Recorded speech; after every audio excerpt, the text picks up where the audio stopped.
Salam sejahtera bagi kita semua. Apa kabar semuanya? Semoga kita semua dalam keadaan sehat walafiat.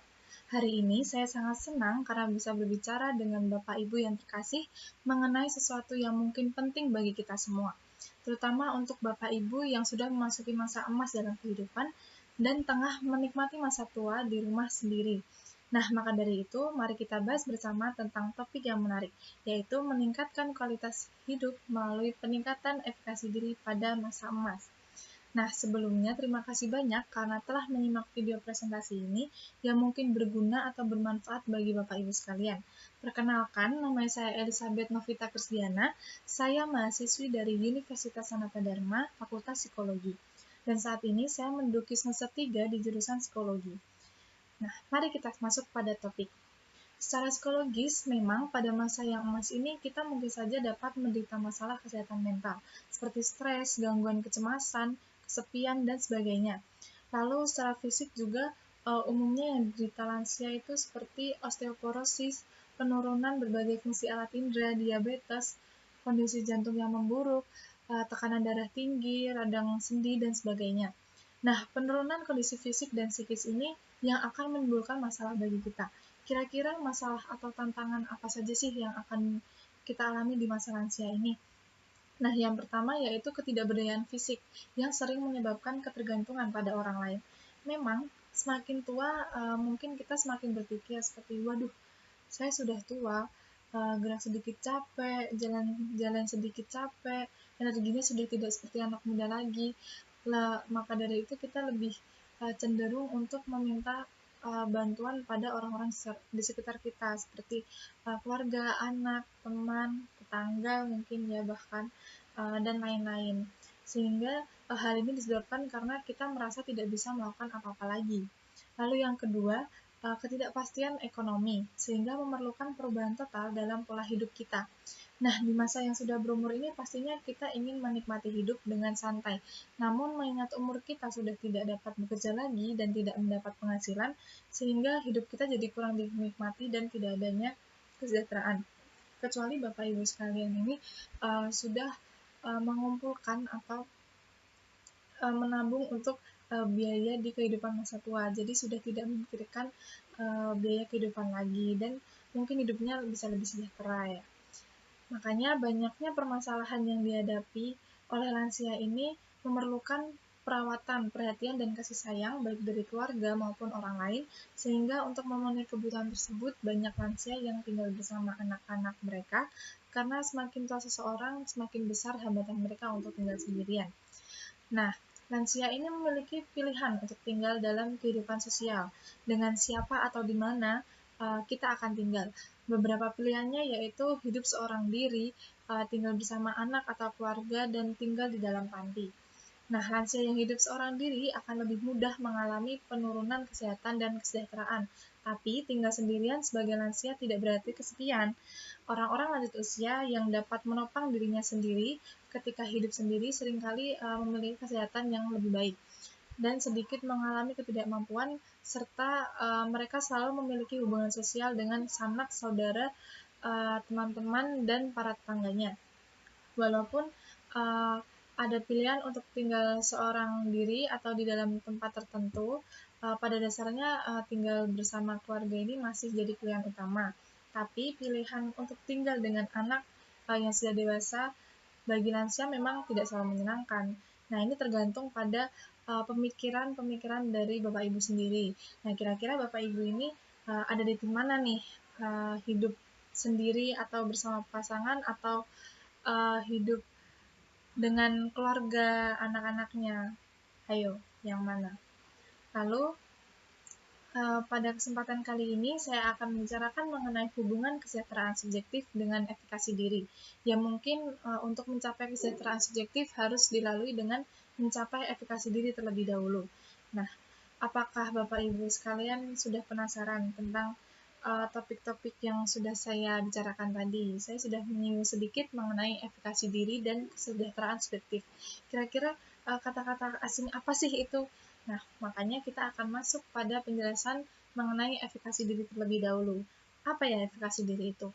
Nah, efikasi diri itu adalah keyakinan kita pada kemampuan diri sendiri untuk melakukan suatu tindakan atau mencapai tujuan.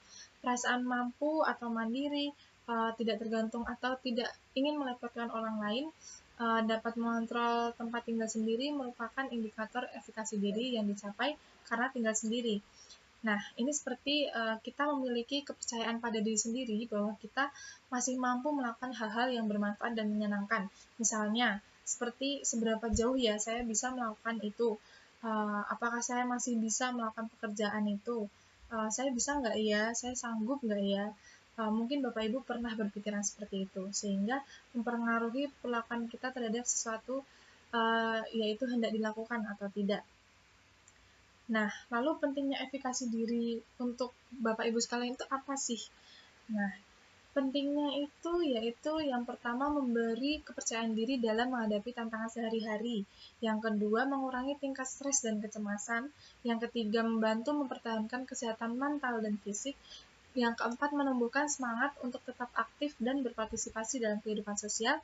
Yang kelima, efikasi diri ini membantu kita menjalani hidup dengan lebih positif. Nah, pastinya Bapak Ibu sekalian ingin menjalani hidup dengan lebih bahagia dan lebih sejahtera, bukan? Makanya efikasi diri ini penting bagi kita. Lalu saat kita percaya diri, kita lebih mampu mengatasi tantangan dan menjalani hidup dengan sukacita. Nah, biasanya jika kita hidup dengan penuh sukacita, berpikir positif, umur kita bisa lebih panjang dan membuat kita awet muda loh. Lalu semoga untuk penjelasan efikasi diri sudah jelas bagi Bapak Ibu.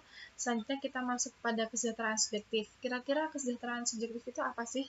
Nah, kesejahteraan subjektif itu merupakan perasaan individu yang puas terhadap kehidupannya, yaitu hadirnya penilaian positif dan tidak adanya penilaian negatif. Jadi kesejahteraan subjektif itu perasaan Bapak Ibu sekalian ketika merasa bahagia dan puas dengan kehidupannya sendiri.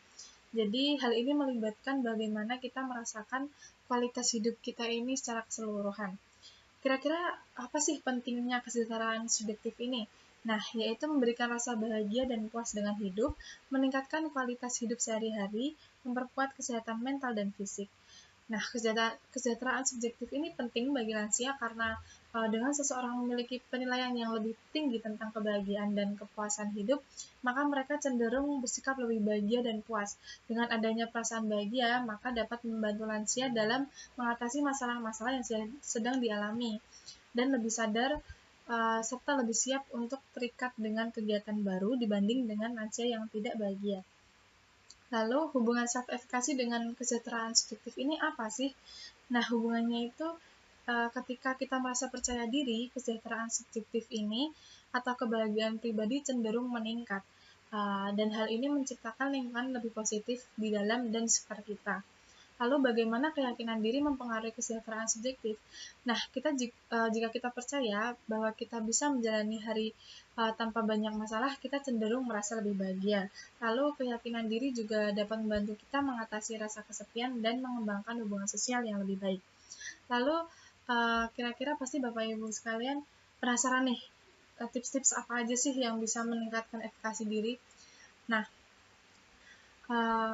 jadi saya ada beberapa tips untuk meningkatkan efikasi diri, yaitu yang pertama, menjaga kesehatan fisik dan mental, yaitu dengan olahraga ringan dan aktivitas mental dapat membantu kita untuk menjaga kebugaran dan kejelasan pikiran. Dengan begitu, jika tubuh dan jasmani kita sehat, maka kita dapat lebih berpikir positif untuk menghadapi segala permasalahan di hidup kita. Contohnya, kita tidak takut tubuh kita encok, gampang lelah, dan keluhan lainnya, karena kita sudah terbiasa hidup sehat, serta mental kita pun lebih terjaga karena pemikiran kita menjadi lebih fresh.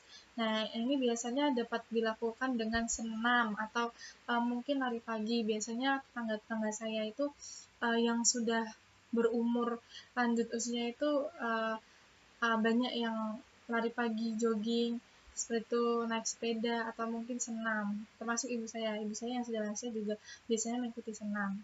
Lalu yang kedua ada belajar hal baru. Nah, coba Bapak Ibu sisihkan waktu atau saat mempunyai waktu luang digunakan untuk belajar hal baru. Misal mungkin hal barunya seperti ya baca-baca buku, pengetahuan baru yang menambah wawasan berguna bagi kehidupan. Zaman sekarang kan sudah canggih. berbeda dengan zaman Bapak Ibu dulu. Nah, mungkin Bapak Ibu bisa belajar hal baru dengan orang-orang terdekat seperti keluarga, anak cucu, teman, dan orang lain yang mungkin bisa mengajari hal baru tersebut. Jadi yang tadinya minta tolong bisa ibu-ibu bapak-bapak bisa melakukannya secara mandiri. Jadi meningkatkan efikasi diri Bapak Ibu juga. Lalu berkumpul dengan teman-teman. Nah, di poin ini Bapak Ibu pasti langsung setuju kan? Iya, benar. Berkumpul dengan teman-teman itu asik seperti itu. Nah, teman itu memang sumber dukungan emosional dan sosial yang penting.